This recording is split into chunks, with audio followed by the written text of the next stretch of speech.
अस्सलाम वालेकुम स्टूडेंट्स। आज की जो हमारी प्रॉब्लम है दैट इज़ प्रॉब्लम 2.10 जो कि हमारी फर्स्ट ईयर से के चैप्टर नंबर 2 से है। सबसे पहली बात स्टूडेंट्स, प्रॉब्लम बहुत ज़्यादा इंपॉर्टेंट है पेपर पॉइंट ऑफ व्यू से और बहुत ही शॉर्ट सी प्रॉब्लम है, ठीक है।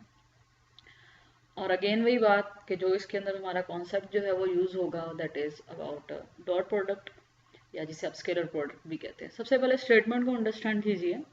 Given that a vector A, कोई वेक्टर हमें ए गिवन है i minus 2j plus 3k and B, second vector है कोई 3i माइनस 4k, ये गिवन है। Find the projection of A on B.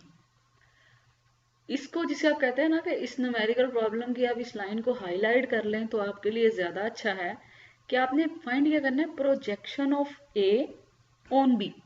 अब यहाँ पे इस न्यूमेरिकल प्रॉब्लम में जो कॉमन मिस्टेक है ना, स्टूडेंट्स क्या करते हैं, स्टूडेंट्स समझते हैं क्योंकि प्रोजेक्शन का कॉन्सेप्ट आता है जब हम पढ़ रहे होते हैं डॉट प्रोडक्ट के डॉट बी जो है वो क्या होता है A B cos of theta, और वहाँ पे एक्चुअली जो बी कोस थीटा होता है वो प्रोजेक्शन होता है बी का ए के ऊपर।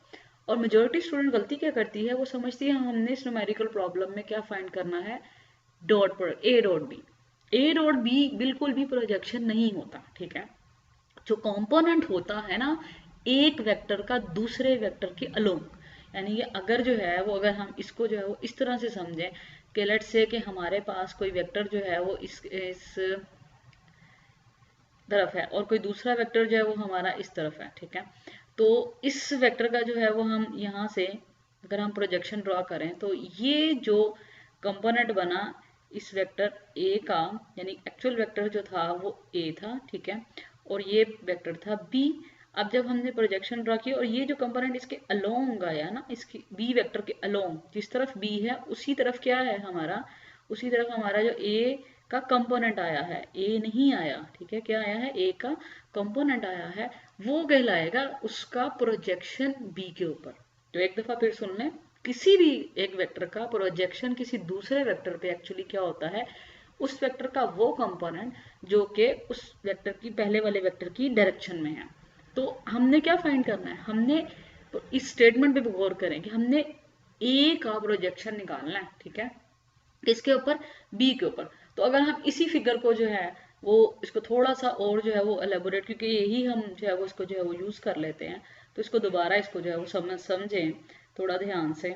तो हमारे पास एक्चुअली क्या चीज है, ठीक है। अब थोड़ा सा इसको बहुत कंसंट्रेशन के साथ जो स्टूडेंट समझिएगा, ठीक है।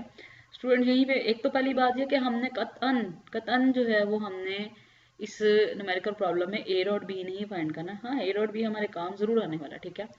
ये ए वेक्टर है, ठीक है, थोड़ा सा इसको छोटा बना लेते हैं। ये कोई वेक्टर ए है और ये कोई वेक्टर है हमारा बी, ठीक होगी बात। अब उसने हमें कहा कि हमने ए का प्रोजेक्शन बी पे, ए का प्रोजेक्शन बी पे फाइंड करना है। किसका प्रोजेक्शन, ए का प्रोजेक्शन बी पे। तो ए के प्रोजेक्शन, अगर हमारा इस वेक्टर का नाम क्या है ए और इस वेक्टर का नाम बी है, और लेट्स से कि इन दोनों के दरमियान कोई एंगल बन रहा है, एंगल थीटा, ठीक है, तो फिर हमें क्या करना पड़ेगा, ए से परपेंडिकुलर ड्रॉ करना पड़ेगा बी पे, ठीक है। अगर बी का ए पे प्रोजेक्शन होता तो हम बी से परपेंडिकुलर ड्रॉ करते किस पे, ए पे, ठीक है। लेकिन हमने किसका प्रोजेक्शन फाइंड करना है, ए का। किसका प्रोजेक्शन फाइंड करना है, अगेन सुन लें, projection of A on B. तो हम ए का प्रोजेक्शन बी पे अगर करना है तो पहले हमें ए से बी पे क्या ड्रॉ करना पड़ेगा, एक परपेंडिकुलर ड्रॉ करना पड़ेगा, जो कि हमने कर दिया ड्रॉ। अब जब हमने परपेंडिकुलर ड्रॉ किया तो इसके दो कंपोनेंट्स इस तरह से बने, एक इस तरफ और एक इस तरफ। अब प्रोजेक्शन कौन सा कंपोनेंट है, वो कंपोनेंट जो कि बी के अलोंग होगा, वो कंपोनेंट जो कि बी के अलोंग होगा, जो कि ये वाला कंपोनेंट बनेगा। और अगर आप इस राइट एंगल ट्राइंगल को देखें तो थीटा के सामने तो हमेशा क्या होता है, परपेंडिकुलर। और जो इसका मतलब ये क्या है, हमारी इस राइट एंगल ट्राइंगल की बेस बन रही है, तो उसके हिसाब से फिर हमारे पास एक्चुअली ये क्या आ गया, ये आ गया ए कोस ऑफ थीटा। क्या आ गया, ये ए कोस थीटा। तो इसका मतलब क्या हुआ कि हमने इस न्यूमेरिकल प्रॉब्लम में ए और बी फाइंड नहीं करना, एक्चुअली हमने क्या फाइंड करना है, ए कोस थीटा। क्या फाइंड करना है, ए cos थीटा। और बी cos थीटा इसलिए नहीं फाइंड करना क्योंकि उसने हमसे ये नहीं कहा कि बी का प्रोजेक्शन फाइंड करें। बी का प्रोजेक्शन क्या कहलाएगा, बी cos थीटा, लेकिन उसने क्या कहा, फाइंड द प्रोजेक्शन ऑफ ए। तो हमें क्या, कौन सा कंपोनेंट लेना पड़ा, ए cos ऑफ थीटा। तो सबसे पहले अब हम जो है वो इसको हमने समझा, दोबारा से इसको हम देखते जाएंगे, जैसे जैसे जो है वो हम सॉल्व करते जाएंगे। तो सबसे पहले हम लिख लेते हैं डाटा, या जिसे हम कहते हैं गिवन। तो हमें गिवन सिर्फ क्या है, दो वेक्टर्स गिवन है, तो उनको हम जो है वो सिंपली जो है वो लिख लेते हैं। हमें क्या गिवन है, ए वेक्टर ए गिवन है, ठीक है। चलें जी, एक तो हमने ले लिया ए वेक्टर ए, और वो है आई माइनस 2j प्लस 3k। और एक और वेक्टर हमें गिवन है जो कि है b, और b वेक्टर है हमारे पास 3i माइनस 4k। अब इसका जो है वो j नहीं है। चलें जी, अब हमने हमने हमने अब क्या फाइंड करना है, अब हम लिखेंगे फाइंड टू फाइंड। तो आप जो है उसको पहले वर्डिंग में भी लिख सकते हैं, projection of A on B, projection of A on B, जो कि क्या कहलाता है, ए, हमने फिगर से भी समझा, ए cos ऑफ थीटा। ठीक होगी बात। तो ये हमने जो है वो फाइंड करना है। तो अब हमारा आ जाता है फार्मूला, और फार्मूला हमारा क्या है स्टूडेंट्स, बिल्कुल हमने भी देखा कि कोस किस में आता है, रट्टा मारने की कतन जरूर, रट्टा नहीं मारना। कोस किस में आता है, डॉट प्रोडक्ट में। कोस किस में आता है, डॉट प्रोडक्ट है, जिसे अब स्केलर प्रोडक्ट कहते हैं।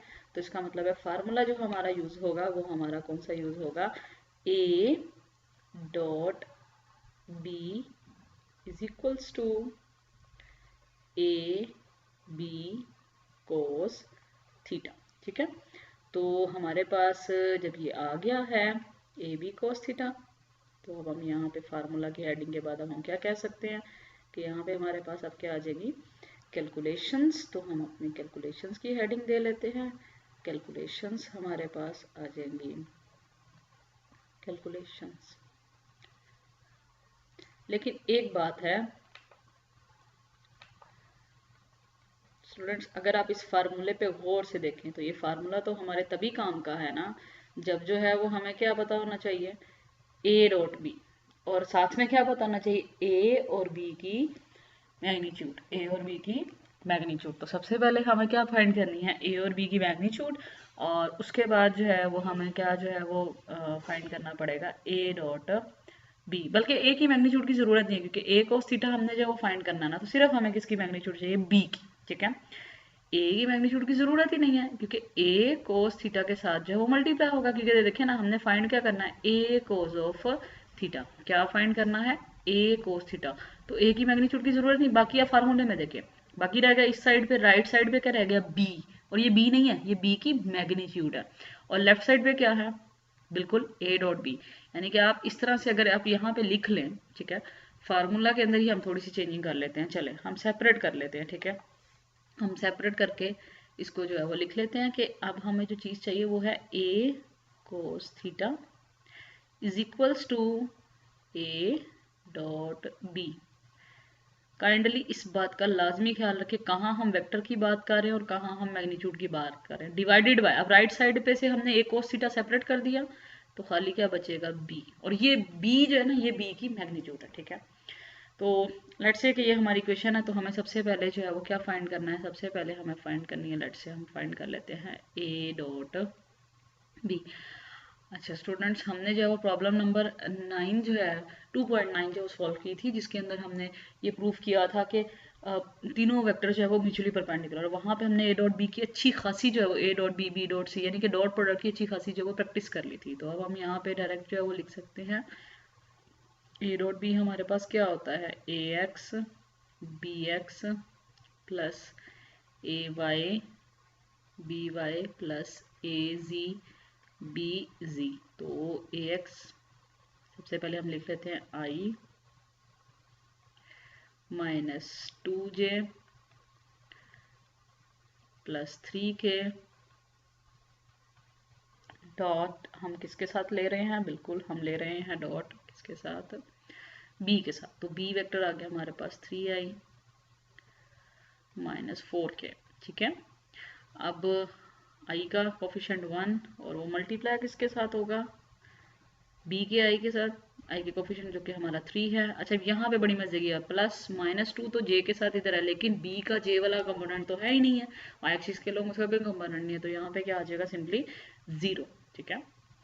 प्लस यहाँ पे आएगा 3 और 3 मल्टीप्लाई होगा -4 के साथ, तो हमारे पास आ जाएगा 3 माइनस +0 और -12, तो ये हमारे पास आ जाएगा -9। देख लें ये मैग्नीट्यूड किस, ये हमारे पास जो है वो क्या आ गया, a डॉट बी आ गया, हमारे पास क्या आ गया, a डॉट बी आ गया। ठीक होगी बात।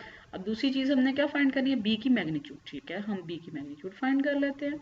मैग्नीट्यूड के लिए फार्मूला क्या है, सिंपल सा फार्मूला है, वही जो कि हम स्टार्टिंग से पढ़ते आ रहे हैं। b की मैग्नीट्यूड क्या है, हमारे पास क्या होता है, X part square plus Y part square plus Z part square.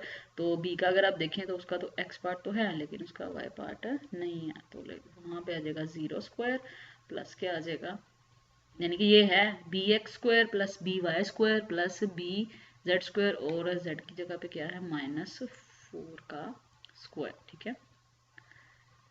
Confuse मत हुआ करें स्टूडेंट, नोटेशन से कुछ नहीं होता, एक ही जगह बी लिख दिया तो कोई फर्क नहीं पड़ गया।